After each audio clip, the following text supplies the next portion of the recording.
الحمدللہ رب العالمین نحمدہ ونصلی علی رسول کریم اما بعد فاعوذ باللہ من الشیطان الرجیم بسم اللہ الرحمن الرحیم انا ارسلنا نوحا الی قومه انذر قومک من قبل ان یاتیہم عذاب علیم قال یا قوم انی لکم نذیر مبین ان اعبدوا اللہ واتقوہ واطیعون یغفر لکم من ذنوبکم ویؤخرکم الی اجل مسمى ان اجل اللہ اذا جاء لا یؤخر لکنتم تعلمون صدق اللہ العظیم اللہم صلی علی محمد وعلی آل محمد کما صلیت علی ابراہیم وعلی آل ابراہیم انک حمید مجید اللہم بارک علی محمد وعلی آل محمد کما بارکت علی ابراہیم وعلی آل ابراہیم انک حمید مجید رب اشرح لی صدری ویسر لی امری واحلل عقدۃ من لسانی یفقہوا قولی آمین یا رب العالمین۔ السلام علیکم ورحمۃ اللہ وبرکاتہ۔ ناظرین محترم، پروگرام معلومات قرآن میں آپ کو خوش آمدید۔ یہ پروگرام ایک ہفتہ وار پروگرام ہے اور اس پروگرام میں ہم قرآن حکیم کی چند منتخب آیات کی تلاوت، ترجمہ اور تشریح کا بیان کرتے ہیں۔ آئیے ابھی جو ہم نے تلاوت کی ہے قرآن حکیم کی، یہ ہے سورہ نوح کی آیت نمبر 1 سے لے کے 4 تک۔ اس کا ترجمہ پڑھتے ہیں اور اس کی تشریح جانتے ہیں۔ اِنَّا أَرْسَلْنَا نُوحًا إِلَىٰ قَوْمِهِ أَنْ أَنذِرْ قَوْمَكَ مِنْ قَبْلِ أَنْ يَأْتِيَهُمْ عَذَابٌ عَلِيمٌ، بے شک ہم نے بھیجا نوح علیہ السلام کو ان کی قوم کی طرف کہ اے نوح علیہ السلام خبردار کرو اپنی قوم کو اس سے پہلے کہ آ جائے ان پر دردناک عذاب، خواہ دنیاوی یعنی طوفان یا اخروی۔ یہاں پہ اللہ تعالیٰ ذکر فرما رہے ہیں نوح علیہ السلام سے کہ خبردار کر دو اپنی قوم کو یہاں تک کہ عذاب نہ آ جائے ان کے اوپر، یا تو دنیاوی یا پھر اخروی۔ اخروی یعنی کہ آخرت کے حوالے سے۔ یہاں پہ ذرا ایک توجہ دینے کی بات ہے ناظرین، آپ کی بھی اور میری بھی، ہم سب کی، کہ کہیں ایسا تو نہیں کہ کہیں نہ کہیں اللہ ہم سے ناراض تو نہیں ہے۔ ایسا نہ ہو کہ یہ باتیں ہمارے لیے بھی ہوں، ایسا تو نہیں کہ یہ عذاب دنیا میں ہمارے لیے بھی ہو یا پھر آخرت کے لیے بھی ہو۔ اس بات پہ مجھے بھی توجہ دینی ہے اور آپ نے بھی توجہ دینی ہے۔ اپنا اپنا حساب ہم لوگوں نے مل کے خود ہی کرنا ہے۔ آئیے آگے چلتے ہیں۔ قال یا قومی، انہوں نے فرمایا میری قوم، انی لکم نذیر مبین، بے شک میں تمہارے لیے واضح خبردار کرنے والا ہوں۔ ان اعبدوا اللہ، کہ بندگی کرو اللہ تعالیٰ کی۔ نوح علیہ السلام فرما رہے ہیں اپنی قوم سے کہ بے شک میں تمہارے لیے واضح خبردار کرنے والا ہوں کہ بندگی کرو اللہ تعالیٰ کی۔ ہمیں بھی یہاں پہ بندگی صرف اور صرف اللہ تعالیٰ کی ہی کرنی چاہیے۔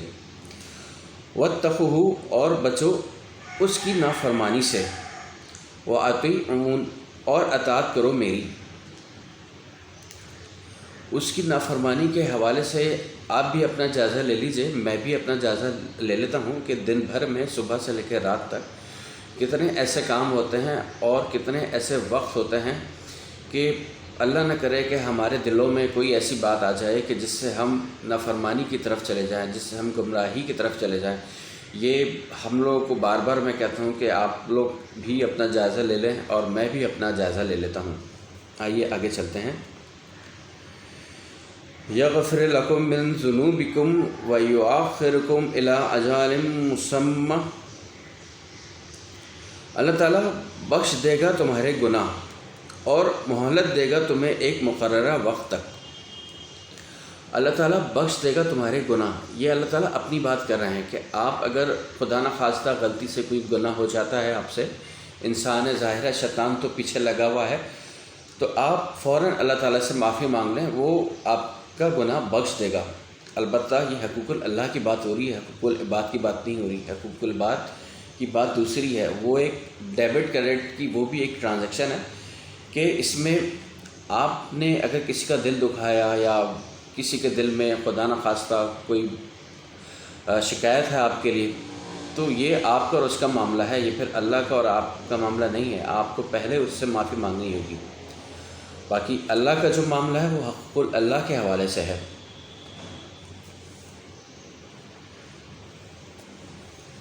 ان اجل اللہ اذا جاء، بے شک اللہ تعالیٰ کا مقرر کردہ وقت جب آ جائے، لا یؤخر، وہ ٹالا نہیں جا سکتا۔ ناظرین، یہ جو مہلت اللہ تعالیٰ نے دی ہے، ہمیں بھی دی ہے اور آپ کو بھی دی ہے، ایک مقررہ وقت تک دی ہے، اور جب یہ مقررہ وقت پورا ہو جائے گا تو ظاہر سی بات ہے کوئی بھی اس کو ٹال نہیں سکتا۔ تو اس مقررہ وقت سے پہلے آئیے میں بھی اپنے رب کو منا لیتا ہوں، کوشش کریں کہ آپ بھی اپنے رب کو منا لیں۔ لو کنتم تعلمون، کاش کہ تم جانتے۔ اب یہ وہی والی بات آ گئی ہے کہ ہم تو جانتے ہیں نا، دیکھیں کاش کہ تم جانتے، یہاں پہ ہم جانتے ہیں کہ سیدھا راستہ کیا ہے، تو ہمیں یہ کوشش کرنی چاہیے کہ سیدھے راستے پہ چلیں، اللہ تعالیٰ کو منائیں، تاکہ سیدھے راستے پہ چلتے ہوئے جب ہم آخر تک پہنچے تو اللہ تعالیٰ بولے کہ ہاں یہ میرا بندہ ہے۔ یہاں تک تو اس کا ترجمہ تھا، آئیے اب اس کی تشریح کرتے ہیں۔ اللہ تعالیٰ نے سید نوح علیہ السلام کو ان کے قوم کی طرف رسول بنا کر بھیجا۔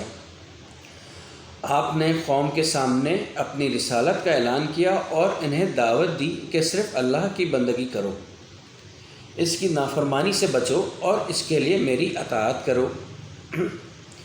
اللہ تعالیٰ تمہارے گناہ معاف فرما دے گا اور تمہیں ایک معینہ مدت تک دنیا کی نعمتوں سے فائدہ اٹھانے کا موقع دے گا۔ اب یہاں پہ دیکھیں، یہاں پہ کیا بات آ رہی ہے، ہم لوگ ابھی جس دنیا میں جی رہے ہیں اس دنیا میں ہم فائدے ہی تو اٹھا رہے ہیں نا، اور یہ ایک جو مدت ہے یہ بہت تھوڑی مدت ہے۔ ہاں جب تمہاری وہ مدت ختم ہونے کا وقت آ گیا تو پھر اسے کوئی ٹال نہیں سکتا۔ وہی والی بات کہ جب یہ مدت ختم ہو جائے گی تو اس کو کوئی ٹال نہیں سکتا۔ آج ہم جو بھی کام کر رہے ہیں اس دنیا میں، کسی کی حق تلفی کر رہے ہوں یا کوئی بھی کام کر رہے ہوں، غیبت کر رہے ہوں، جھوٹ بول رہے ہوں، یا زمانے کے حساب سے بہت سارے ایسے کام کر رہے ہوں، ظاہر ہے شیطان تو پیچھے لگائے ہوا ہی ہے ہم سبوں کے۔ اللہ تعالیٰ ہمیں بھی بچائے شیطان سے اور آپ کو بھی بچائے شیطان سے، کہ ہمیں اس سے بچتے ہوئے صراط مستقیم کا راستہ لینا چاہیے۔ اور ہم جانتے ہیں، جیسے کہ آخری آیت میں ذکر کیا ہے کہ کاش کہ تم جانتے، ہم جانتے ہیں کہ یہ سیدھا راستہ کیا ہے۔ تو میری دعا ہے اللہ تعالیٰ سے، اللہ تعالیٰ مجھے بھی اور آپ کو بھی اور ہم سب کو، میرے پورے خاندان کو، میرے بھائیوں کو، میرے گھر والوں کو، میرے دوستوں کو، میرے عزیزوں کو، میرے کلیگس کو، ہم سب کو اللہ تعالیٰ سیدھا راستہ دکھائے اور شیطان کے سر سے بچائے۔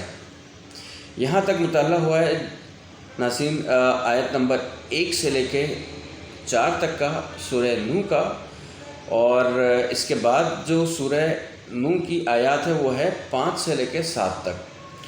ان آیات کا مطالعہ ہم انشاءاللہ تعالیٰ اگلے ہفتے کریں گے۔